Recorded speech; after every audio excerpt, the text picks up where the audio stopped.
Chapter 1. Robert Langdon awoke peacefully, enjoying the gentle strains of classical music from his phone's alarm on the bedside table. Grieg's Morning Mood was probably an obvious choice, but he had always considered it the perfect 4 minutes of music to start his day. As the woodwinds swelled, Langdon savored the uncertainty of not being able to recall quite where he was. Ah, yes, he remembered, smiling to himself. The city of 100 spires. In the dim light, Langdon surveyed the room's massive arched window, flanked by an antique Edwardian dresser and an alabaster lamp. The plush, hand-knotted carpet was still scattered with rose petals from last night's turn-down service. Langdon had come to Prague 3 days earlier and, as he had on previous visits, checked into the Four Seasons Hotel. When the manager insisted on upgrading Langdon's reservation to the 3-bedroom royal suite, he wondered if it was due to his own brand loyalty or, more likely, to the prominence of the woman with whom he was traveling.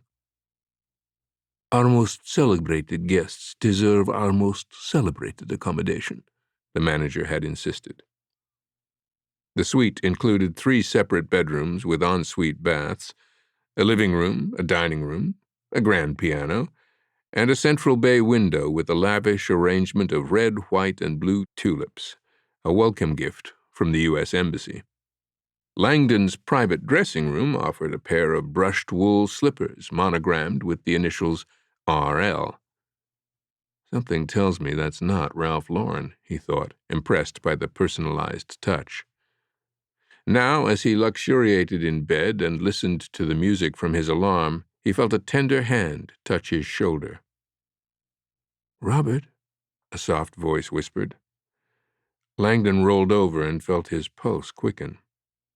She was there, smiling at him, her smoky gray eyes still half asleep, her long black hair tousled around her shoulders. "Good morning, beautiful," he replied. She reached over and stroked his cheek, the scent of Ballade Sauvage still on her wrists. Langdon admired the elegance of her features. Despite being 4 years older than Langdon, she was more stunning every time he saw her. The deepening laugh lines, the faint wisps of gray in her dark hair, her playful eyes, and that mesmerizing intellect. Langdon had known this remarkable woman since his days at Princeton, where she was a young assistant professor while he was an undergrad. His quiet schoolboy crush on her had gone either unnoticed or unrequited, but they'd enjoyed a flirtatious, platonic friendship ever since. Even after her professional career skyrocketed and Langdon became a high-profile professor known throughout the world, the two of them had kept in casual contact.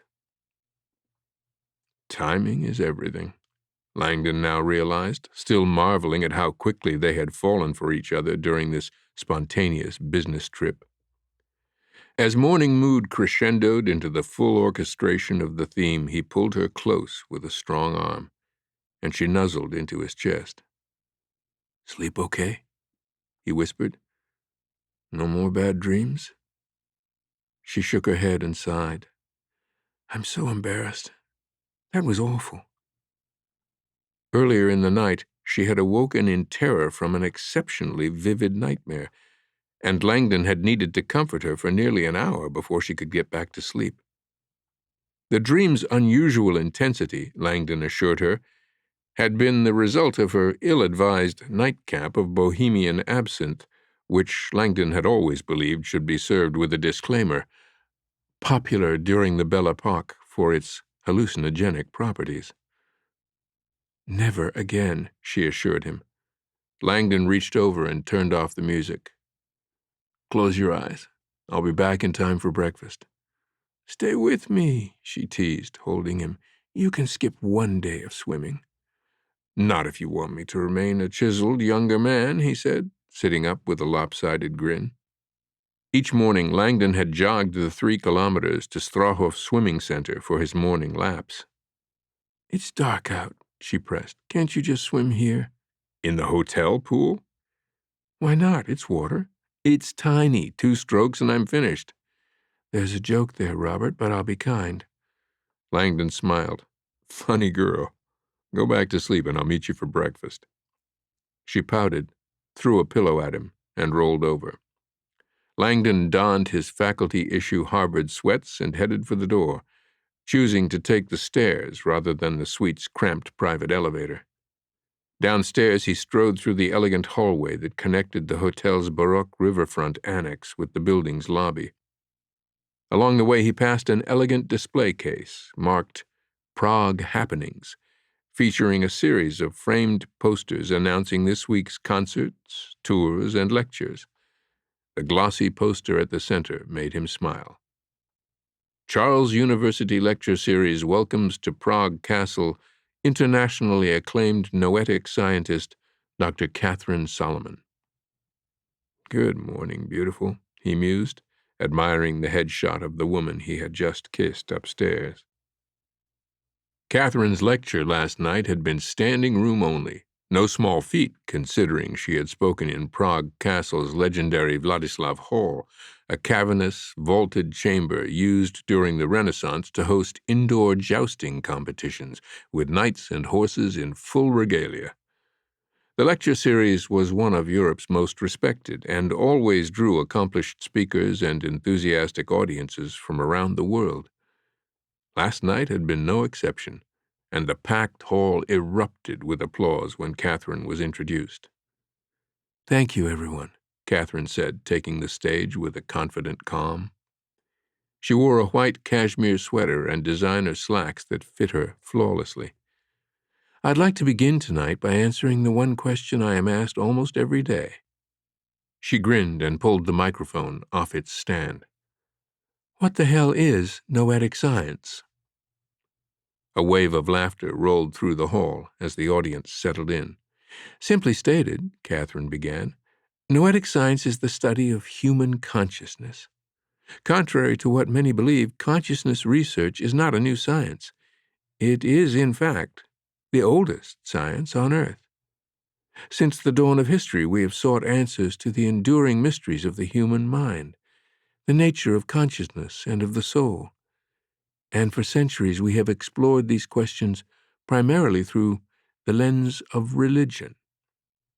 Katherine stepped off the stage, moving toward the front row of attendees. And speaking of religion, ladies and gentlemen, I couldn't help but notice that we have in the audience with us tonight a world-renowned scholar of religious symbology, Professor Robert Langdon. Langdon heard murmurs of excitement in the crowd. What the hell is she doing? Professor, she said, arriving before him with a smile, I wonder if we might avail ourselves of your expertise for a moment. Would you mind standing up? Langdon politely stood, quietly shooting her a "you'll pay for this" grin. I'm curious, Professor. What is the most common religious symbol on Earth? The answer was simple, and either Katherine had read Langdon's article on the topic and knew what was coming, or she was about to be very disappointed. Langdon accepted the microphone and turned to face the sea of eager faces, dimly lit by chandeliers hanging on ancient iron chains. Good evening, everyone, he said, his deep baritone booming through the speakers. And thank you to Dr. Solomon for putting me on the spot with no warning whatsoever. The audience clapped. All right, then, he said. The world's most common religious symbol. Does anyone have a guess? A dozen hands went up. Excellent, Langdon said. Any guesses that are not the crucifix? Every single hand went down. Langdon chuckled. It's true that the crucifix is extremely common, but it is also a uniquely Christian symbol. There is, in fact, one universal symbol that appears in the artwork of every religion in history. The audience exchanged puzzled looks. You've all seen it many times, Langdon coaxed. Perhaps on the Egyptian Horachti stela? He paused. How about the Buddhist Kanishka casket? Or the famed Christ Pantocrator? Silence. Dead stares. Oh boy, Langdon thought. Definitely a science crowd. It also appears in hundreds of the most celebrated Renaissance paintings. Leonardo da Vinci's second Virgin of the Rocks, Fra Angelico's The Annunciation, Giotto's Lamentation, Titian's Temptation of Christ, and countless depictions of Madonna and Child? Still nothing. The symbol I'm referring to, he said, is the halo. Katherine smiled, apparently knowing this would be his answer. The halo, Langdon continued, is the disk of light that appears over the head of an enlightened being. In Christianity, halos hover over Jesus, Mary, and the saints.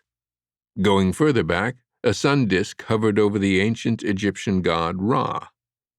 And in Eastern religions, a nimbus halo appeared over the Buddha and the Hindu deities. Wonderful, thank you, Professor, Katherine said, reaching for the microphone, but Langdon ignored her and pivoted away playfully, a touch of payback. Never ask an historian a question you don't want answered fully. I should add, Langdon said as the crowd laughed appreciatively, that halos come in all shapes, sizes, and artistic representations. Some are solid gold discs, some are transparent, and some are even square. Ancient Jewish scripture describes Moses' head as being surrounded by a hilah, the Hebrew word for halo or emanation of light. Certain specialized forms of halos have rays of light emanating from them, glowing spines that radiate outward in all directions. Langdon turned back to Katherine with a devious smile. Perhaps Dr. Solomon knows what this type of halo is called? He tipped the mic to her. A radiant crown, she said without missing a beat. Someone did her reading. Langdon brought the mic back to his lips. Yes, the radiant crown is a particularly significant symbol. It appears throughout history adorning the heads of Horus, Helios, Ptolemy, Caesar, and even the towering Colossus of Rhodes. Langdon gave the crowd a conspiratorial grin. Few people realize this, but the most photographed object in all of New York City happens to be a radiant crown. Puzzled looks, even from Katherine. Any guesses? He asked. None of you has ever photographed the radiant crown that hovers 300 feet above New York Harbor? Langdon waited as the murmur of revelation grew in the crowd. The Statue of Liberty, someone called out. Exactly, Langdon said. The Statue of Liberty wears a radiant crown, an ancient halo, that universal icon we have used through history to identify special individuals who we believe possess divine enlightenment, or an advanced state of consciousness. As Langdon handed the mic back to Katherine, she was beaming. Thank you, she mouthed to him as he returned to his seat amid applause.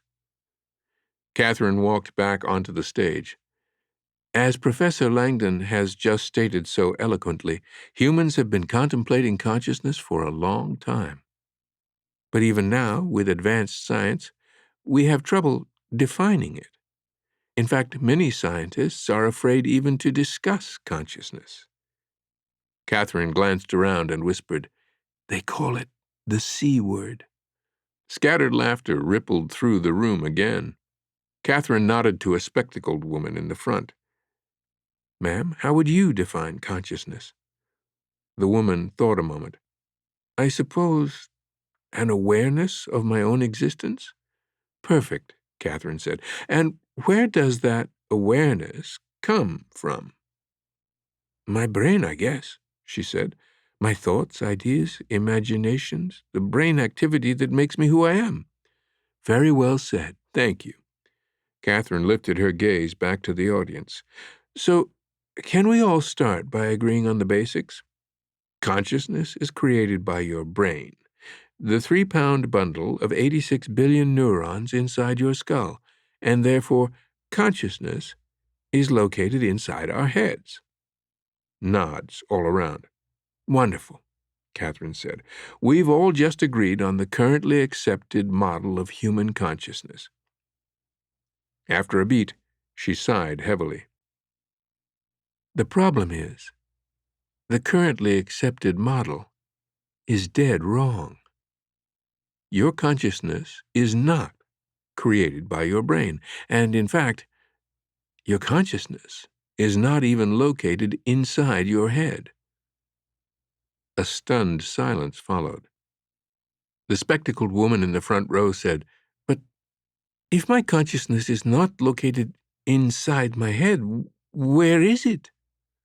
"I'm so glad you asked," Katherine said, smiling to the assembled crowd. "Settle in, folks. We're in for quite a ride tonight." Rock star, Langdon thought as he walked toward the hotel lobby, still hearing the echoes of Katherine's standing ovation. Her presentation had been a dazzling tour de force that left the crowd stunned and clamoring for more. When someone asked about her current work, Katherine revealed she had just put the finishing touches on a book that she hoped would help redefine the current paradigm of consciousness. Langdon had helped Katherine secure a publishing deal, although he had yet to read her manuscript. She had revealed enough of its contents to leave Langdon enthralled and eager to read, but he sensed she had kept all the most shocking revelations to herself. Katherine Solomon is never short on surprises.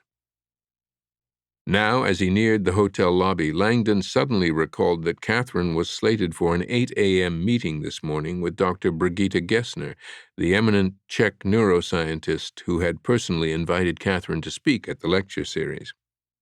Gessner's invitation had been generous, and yet, after meeting the woman last night following the event and finding her insufferable, Langdon now secretly hoped Katherine would oversleep and opt for breakfast with him instead. Pushing it from his thoughts, he entered the lobby, enjoying the fragrance of the extravagant bouquets of roses that always graced the main entrance.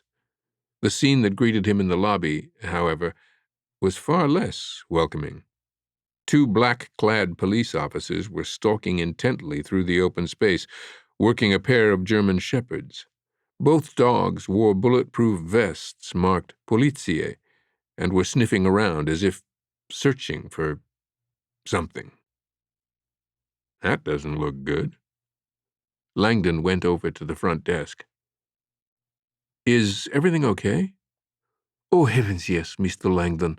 The immaculately dressed manager nearly curtsied as he rushed out to greet Langdon. "All is perfection, Professor. A minor issue last night, but a false alarm," he assured, shaking his head dismissively. "Just taking precautions. As you know, security is a top priority here at the Four Seasons Prague." Langdon eyed the policeman. Minor issue? These guys hardly looked minor. "Are you off to the swimming club, sir?"